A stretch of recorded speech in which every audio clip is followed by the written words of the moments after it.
qui vient de se passer au Ghana montre très bien que la qualité du personnel politique influence considérablement le processus électoral et la gouvernance politique.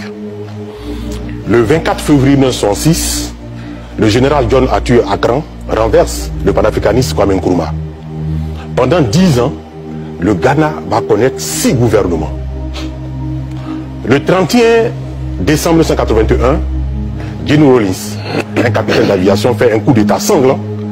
Il va faire exécuter 8 militaires, dont 3 anciens chefs d'État, le général Ignatius Kutu Achampong, le général Ekwasi Amangwa Afrifa et le général Frédéric William Akufo. Malgré ce faux départ, pendant 20 ans, John Rawlings va faire du Ghana une prospérité économique et surtout une véritable démocratie. En 2000, il crée la première alternance. John Kufuor prend le pouvoir. 8 ans après, il est battu par l'opposition dirigée par John Atamis, qui malheureusement décède au cours de son mandat. Son vice-président John Dramani prend les rênes du pouvoir. Il sera battu 4 ans plus tard par le candidat de l'opposition, Nana Akufo-Addo, qui lui vient de finir ses 2 mandats. Et évidemment, son candidat a été battu. Et il a félicité et la commission électorale et le vainqueur. Ce qui se passe là montre très bien la maturité du peuple ghanéen. Et on voit très bien que le Ghana,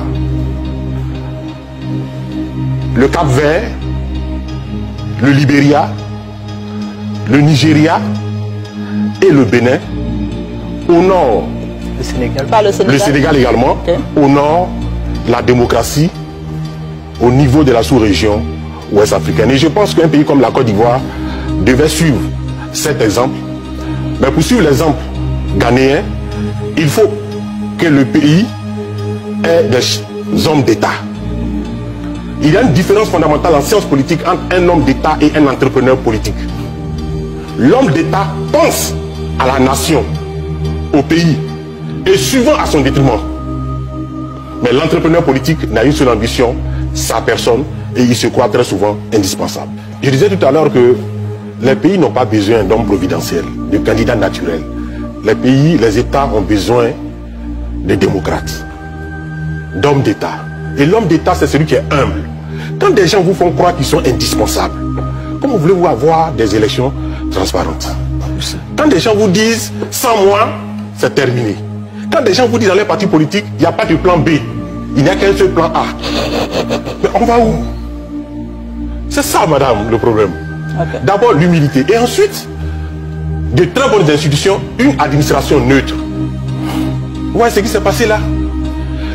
Le candidat perdant a félicité l'organisation des élections et la responsable de la commission électorale. Quelle élégance. Le président sortant a invité le président élu le lendemain à la maison présidentielle. Ils ont visité ensemble les bureaux. Quelle élégance.